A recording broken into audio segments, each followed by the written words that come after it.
हाय। आज हम बात करते हैं फंडामेंटल और टेक्निकल एनालिसिस के डिफरेंस के बारे में। फंडामेंटल और technical analysis stock market analysis की दो बड़ी ब्रांचेस हैं। आजकल कुछ एक नई ब्रांचेस भी आ गई हैं, like organizational analysis, operational analysis वगैरह वगैरह।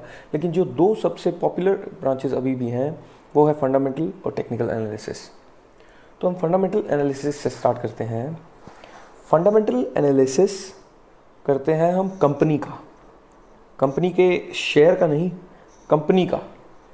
फंडामेंटल एनालिसिस के अंदर हम कंपनी की परफॉर्मेंस का एनालिसिस करते हैं कि कंपनी ने पिछले 5, 7, 10 सालों में काम कैसा किया है, और उसके बेसिस पर हम उस कंपनी के आगे होने वाली परफॉर्मेंस का फोरकास्ट करने की कोशिश करते हैं। कुछ कैलकुलेशंस करते हैं।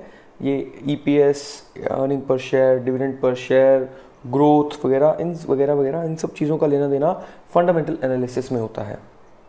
ये पास्ट परफॉर्मेंस को देखकर फ्यूचर परफॉर्मेंस को निकालना, और उस फ्यूचर परफॉर्मेंस के बेसिस पर हम उस कंपनी की एक वैल्यू निकालते हैं, कैलकुलेट करते हैं।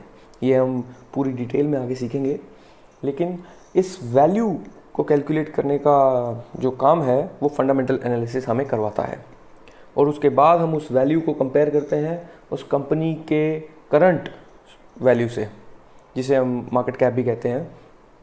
तो इस तरह से हमें फंडामेंटल एनालिसिस इन्वेस्टमेंट्स के अंदर हेल्प करता है। अब आते हैं हम टेक्निकल एनालिसिस के ऊपर। टेक्निकल एनालिसिस जो है वो उसका कंपनी से लेना देना नहीं है। टेक्निकल एनालिसिस हम करते हैं कंपनी के स्टॉक प्राइस की मूवमेंट्स का। टेक्निकल एनालिसिस हमें past movements of stock price जो हैं उसे देखकर हमें फ्यूचर प्राइस मूवमेंट्स को प्रिडिक्ट करने में हेल्प करता है। कुछ एक हमारे पहले इन्वेस्टर्स थे, बहुत रिसर्च वगैरह करते थे, जो उन्होंने कुछ एक ऐसी थ्योरीज निकाली हुई हैं टेक्निकल एनालिसिस की, कुछ एक इंडिकेटर्स बनाए हुए हैं, कुछ एक प्राइस चार्ट के पैटर्न्स बनाए हुए हैं, जिसके बेसिस पर हम पास्ट परफॉर्मेंस को लेकर, मतलब प्राइस की परफॉर्मेंस, पास्ट प्राइस की मूवमेंट्स को लेकर फ्यूचर के मूवमेंट्स को प्रिडिक्ट कर सकते हैं। हम इसे प्रिडिक्ट ही कहेंगे क्योंकि इसके अंदर एक्यूरेसी 100% नहीं होती है।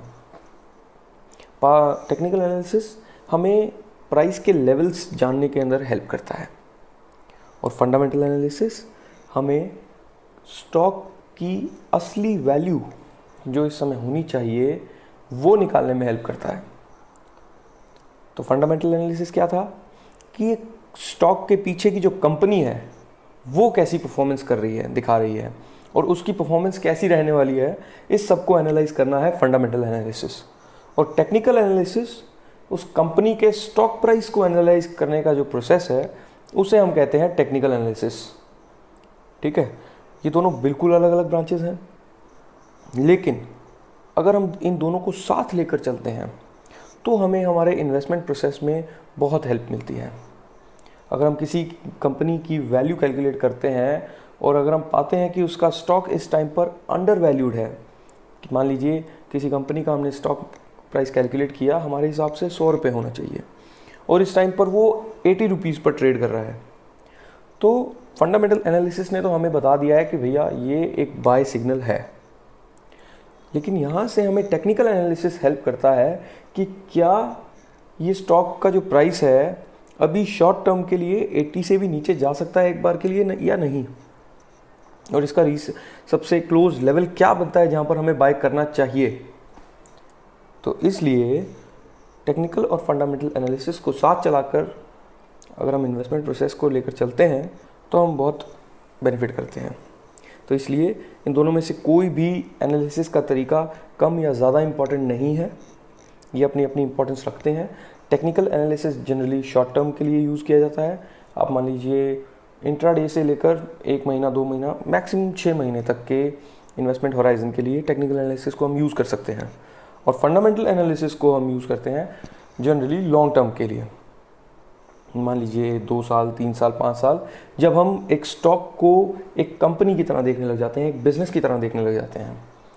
तो इसलिए फंडामेंटल और टेक्निकल एनालिसिस अपनी अपनी जगह पर सिग्निफिकेंस रखते हैं। तो इसके अलावा अगर आपको कोई क्वेरीज हो, डाउट्स हो, तो मैंने डिस्क्रिप्शन में अपना नंबर दे दिया है, आप मुझे कभी भी कॉल कर सकते हैं। Thank you very much.